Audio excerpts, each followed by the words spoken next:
Welcome to Dental and Ayurveda, our channel for basic dental and basic Ayurvedic sciences. आज का हमारा topic है हीमोस्टैसिस, जो कि हम अलग अलग डायग्राम्स की हेल्प से देखेंगे कि क्या हमारी ब्लड वेसल्स में चेंजेस होती है during haemostasis. Before proceeding I would like to thank you all for your support and इस चैप्टर के ready to read notes available है हमारे इंस्टाग्राम पेज पे, जिसका लिंक गिवन है डिस्क्रिप्शन बॉक्स में. So do follow us there. आज का हमारा टॉपिक है हीमोस्टैसिस. तो पहले तो दो वर्ड्स एक जैसे होते हैं. एक जो हमारा टॉपिक है हीमोस्टैसिस, दूसरा टॉपिक होता है होम्योस्टैसिस, जो कि आप लोगों ने हमेशा से सुना होगा. तो दोनों में काफी फर्क होता है. Never get confuse between haemostasis and homeostasis. पहले देखते हैं हीमोस्टैसिस क्या होता है. हीमोस्टैसिस मतलब स्टॉपेज ऑफ ब्लीडिंग. अगर आपकी कहीं लग गई है और खून आ रहा है तो पूरा प्रोसीजर जिसके कारण ब्लड फ्लो या फिर ब्लीडिंग स्टॉप होगी, उसे जो है या ब्लड लॉस स्टॉप होगा, उसे हम हीमोस्टैसिस कहते हैं. As the name suggest, haemo मतलब ब्लड एंड स्टेसिस मतलब रुकना, तो हीमोस्टेसिस. वही एक और टर्म होता है जनरली होम्योस्टैसिस, जो कि हम 11th स्टैंडर्ड से पढ़ते आ रहे हैं. Warm blooded animals, cold blooded animals. Homeostasis का मतलब होता है इंटरनल एनवायरनमेंट को कॉन्स्टेंटली मेंटेन करके रखना, और हीमोस्टैसिस का मतलब होता है स्टॉपेज ऑफ ब्लड फ्लो या स्टॉपेज ऑफ ब्लीडिंग या स्टॉपेज ऑफ ब्लड लॉस. तो these are two different terms. Viva में कई बार हीमोस्टैसिस पूछा जाता है और होम्योस्टैसिस का आंसर देते हैं. तो उस केस में please listen to the examiner very accurately कि वो हीमोस्टैसिस पूछ रहा है या होम्योस्टैसिस पूछ रहा है. नेक्स्ट वी हैव कि क्या क्या स्टेप्स होते हैं हीमोस्टैसिस के. मैंने भी गलती कर दी. सो नेक्स्ट लेट्स सी कि क्या क्या स्टेप्स होते हैं हीमोस्टैसिस के. ब्लीडिंग स्टॉप होने के क्या क्या स्टेप्स होते हैं. तो ब्लीडिंग स्टॉप होने का जो पूरा प्रोसीजर होता है वो 4 स्टेप्स में प्रोसीड करता है. पहले होता है वेजो कॉन्स्ट्रिक्शन, मतलब जो ब्लड वेसल है, जो ऐसे नॉर्मल ब्लड वेसल है, उसका कॉन्स्ट्रिक्शन हो जाएगा. सेकेंड है platelet plug formation. Platelet plug formation में क्या होगा, जैसे मान लो यहाँ पे ब्लीडिंग हो रही है, यहाँ पे ब्लीडिंग के स्पॉट पे प्लेटलेट्स एक्यूमुलेट हो जाएंगे, वो हो जाएगा प्लेटलेट प्लग फॉर्मेशन. उसके बाद जो कि आप लोगों ने आज तक पढ़ा है ब्लड क्लॉट फॉर्मेशन. इस प्लेटलेट प्लग फॉर्मेशन की जगह पे फिब्रिन्स का एक ब्लड क्लॉट फॉर्म हो जाएगा, राइट, उसे ब्लड क्लॉट फॉर्मेशन कहेंगे. And the last step is clot retraction. ये जो लूज क्लॉट फॉर्म हुआ है उसको हमारी बॉडी टाइट क्लॉट में कन्वर्ट कर देती है, जिससे कि वो ब्लड क्लॉट जो है परमानेंट हो जाए और ब्लड लॉस से प्रिवेंट करे. तो हीमोस्टैसिस जो है वो 4 पार्ट्स में, 4 स्टेप्स में प्रोसीड करता है. Vasoconstriction, then we have platelet plug formation, उसके बाद blood clot formation. So as you can see blood clot formation एक स्टेप होता है हीमोस्टैसिस का. ब्लड क्लॉट फॉर्मेशन और हीमोस्टैसिस में फर्क होता है. हीमोस्टैसिस में पूरा ब्लड ब्लीडिंग जो है उसको स्टॉप होने को हीमोस्टैसिस कहते हैं, लेकिन ब्लड क्लॉट फॉर्मेशन में सिर्फ एक ही स्टेप आता है, that is blood clot, fibrin के क्लॉट का formation. And the last step is clot retraction. तो ये 4 स्टेप्स होते हैं हीमोस्टैसिस में. अगर हम फर्स्ट स्टेप से शुरुआत करें तो हीमोस्टैसिस का फर्स्ट स्टेप होता है वेजो कॉन्स्ट्रिक्शन.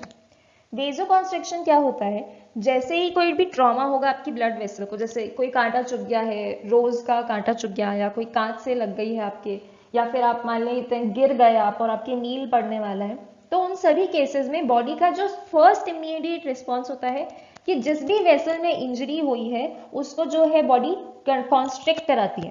अब एक बहुत सिंपल एग्जांपल है, अगर किसी पाइप में से वाटर फ्लो हो रहा है और अगर हम उस पाइप को दबा दें बीच में से, तो वाटर का फ्लो जो है वो कम हो जाएगा. तो इन द सिमिलर वे अगर ब्लड वेसल को हम पाइप से कंपेयर करें, तो अगर ब्लड वेसल में से ब्लड लीक हो रहा है और ब्लड वेसल को दबा दिया जाए, तो ऑफकोर्स है जो ब्लड लॉस है वो कम हो जाएगा. So this step is because ताकि ब्लड लॉस जो है वो कम हो जाए.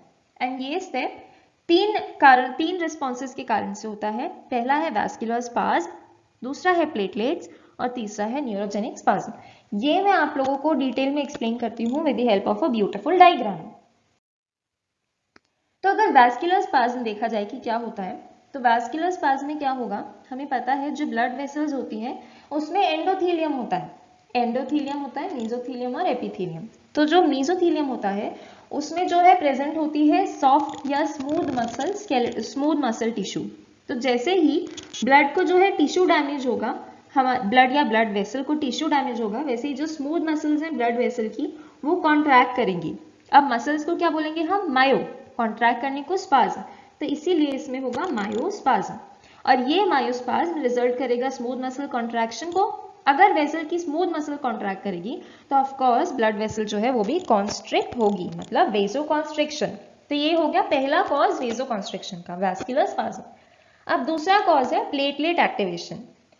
हमारी बॉडी में जैसे कोई भी ट्रॉमा हुआ दोबारा से ब्लड को, तो प्लेटलेट्स जो है डैमेज कोलाजन जो टिश्यू होगा, जो ब्लड वेसल में जो डैमेज हो जाएगा उसमें कोलाजन टिश्यू भी होता है ब्लड वेसल में, तो जो डैमेज कोलाजन टिश्यू है प्लेटलेट उसके कांटेक्ट में आते ही कई सारे जो है केमिकल्स रिलीज करना शुरू करेगी, और उनमें से दो एसेंशियल केमिकल्स हैं सेरोटोनिन और थ्रोम्बोक्सिन A2। ये रिस्पॉन्सिबल होंगे कि प्लेटलेट्स इस ब्लड जहां पे लीक हो रहा है ब्लड वहां पे जाके अटैच हो जाए। अब देखिए, अगर पानी के पाइप में कोई होल होगा, तो अगर छोटा सा होल है और इमरजेंसी की बात है तो आप कोशिश करेंगे कि आप उस होल को अपने फिंगर से जो है बंद कर दें, ताकि थोड़े दिन जो है या थोड़ी टाइम काम चल सके। तो प्लेटलेट भी बिल्कुल वैसा ही करता है, जो ब्लड वेसल में जहां पे लीक है वहां पे जाके अटैच हो जाता है, जिसके कारण जो लीकेज है वो कम हो जाए।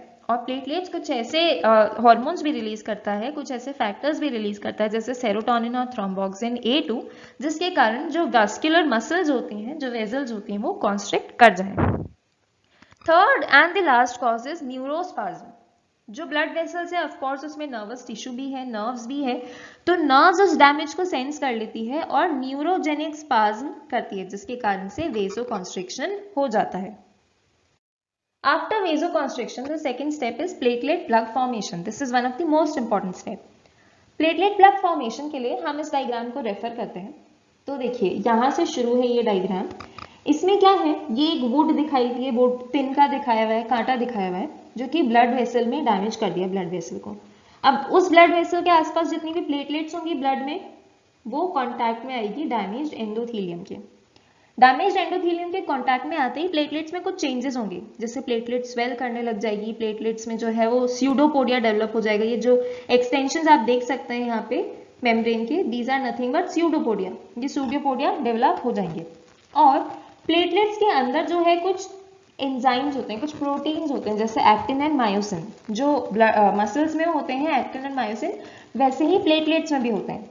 इन्हें कॉन्ट्रैक्टाइल प्रोटीन कहते हैं, अगर आपको याद हो तो ये कॉन्ट्रैक्टाइल प्रोटीन जो कि एक्टिन और मायोसिन है, ये कॉन्ट्रैक्ट करने लगेंगे तो प्लेटलेट स्क्वीज होंगी। तो प्लेटलेट के अंदर जितने भी प्रोटीन्स थे, जितने भी फैक्टर्स थे, वो रिलीज हो जाएंगे। तो प्लेटलेट रिलीज करेगी वॉन विली ब्रेड फैक्टर और थ्रोम्बोक्सिन A2। थ्रोम्बोक्सिन A2 तो हमने देख लिया कि प्लेटलेट जो है, पिछली बार प्लेटलेट्स में जो वाइजो कॉन्स्ट्रिक्शन हुआ था उसी में ही देख लिया था हमने कि प्लेटलेट्स जो है वो स्टिक हो जाएंगी, अटैच हो जाएंगी कोलेजन के। लेकिन ये वॉन विली ब्रेड फैक्टर क्या करेगा, वॉन विली ब्रेड फैक्टर एक प्लेटलेट से दूसरी प्लेटलेट में सिग्नल भेजेगा, और ऐसे ही करके कई सारी प्लेटलेट्स जो है कलेक्ट हो जाएंगी और एक प्लग का फॉर्मेशन हो जाएगा, जिसे बोलेंगे platelet plug formation. End of course ये प्लेटलेट प्लग फॉर्मेशन जो है वो उस साइट पे होगा जहां पे ब्लड वेसल में इंजरी है, ताकि ब्लड लॉस ना हो। प्लेटलेट प्लग फॉर्मेशन एक बहुत ही एसेंशियल स्टेप होता है। क्या है कि हमें पता भी नहीं चलता कि हमारी बॉडी में ब्लड वेसल्स इंजर कब हो जाती हैं। रोजमर्रा की जिंदगी में भी हमारी जो ब्लड वेसल्स हैं उनको काफी इंजरी हो जाती है, जैसे किसी शार्प ऑब्जेक्ट के टच किया, हमें पता ही नहीं चलता ब्लीडिंग हो रही है या नहीं हो रही है। क्यों नहीं पता चलता? क्योंकि ये प्लेटलेट प्लग्स जो है ये हमेशा इतनी फास्ट एक्ट करती हैं कि कई बार ब्लड क्लॉट फॉर्मेशन होने की बजाय ब्लीडिंग जो है सिर्फ प्लेटलेट प्लग फॉर्मेशन के कारण ही हो जाती है। इसीलिए आप लोगों ने देखा होगा कि जैसे डेंगू हो जाता है, मलेरिया हो जाता है, तो प्लेटलेट की कमी हो जाती है। प्लेटलेट की कमी होने के कारण स्किन के अंदर जो है पर्पल कलर के ब्लड स्पॉट्स हो जाते हैं, या फिर ओल्ड एज में जो है देखा होगा दादी नानी के या दादाजी नाना जी के, इनकी जो स्किन है उसमें पर्पल कलर के स्पॉट्स हो जाते हैं। वो इसलिए क्योंकि उनको प्लेटलेट डेफिशिएंसी हो जाती है। प्लेटलेट डेफिशिएंसी या थ्रोम्बोसाइटोपिनिया।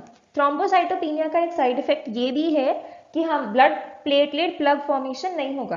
प्लेटलेट प्लग फॉर्मेशन नहीं होगा तो ब्लड वेसल्स जो है लीकी हो जाएंगी, और ऐसे ही कई कई जगह पे बिना वजह के, बिना मतलब के ब्लड लीक हो जाएगा, और जिसके कारण पर्पल स्पॉट्स, जिनको पेटिशे कहते हैं, वो फॉर्म हो जाते हैं प्लेटलेट डेफिशिएंसी में।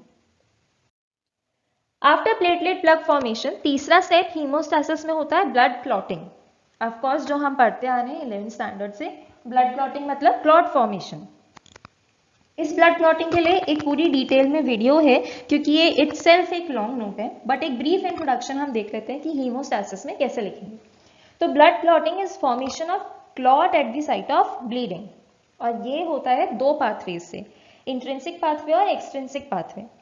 इंट्रिंसिक पाथवे क्या होता है? इंट्रिंसिक पाथवे होता है जैसे कोई कांच घुस गया आपके हाथ में, तो इंट्रिंसिक पाथवे ब्लड को ट्रॉमा होता है डायरेक्ट तब शुरू होता है, और एक्सट्रिंसिक पाथवे ऐसे वेसल को इंजरी हो गई या फिर कभी कभार नील पड़ जाता है, तो नील में क्या होता है, प्रेशर पड़ता है किसी जगह पे तो सेल्स थोड़े बहुत डिस्ट्रॉय हो जाते हैं, तो उसके कारण भी जो है ब्लड क्लॉटिंग इनिशिएट होती है, जो कि इनिशिएट होती है एक्सट्रिंसिक पाथवे से। और इंट्रिंसिक पाथवे से जैसे कोई कांच घुस गया या कांटा घुस गया, वेटेबल सरफेस मतलब जो ब्लड से वेट हो सकती है वो सरफेस घुस गई, उससे अगर लग गई तो इंट्रिंसिक पाथवे से ब्लड क्लॉटिंग होती है। एक डायग्राम है, इंट्रिंसिक पाथवे और एक्सट्रिंसिक पाथवे एक्टिवेट करते हैं प्रोथ्रोम्बिन से थ्रोम्बिन को, एंड थ्रोम्बिन कैल्शियम की हेल्प से फिब्रिनोजन को फिब्रिन में कन्वर्ट करता है, और ये फिब्रिन एसेंशियल होता है, ये फिब्रिन ही एक्चुअली क्लॉट फॉर्मेशन करता है। So this was the third step, blood clotting.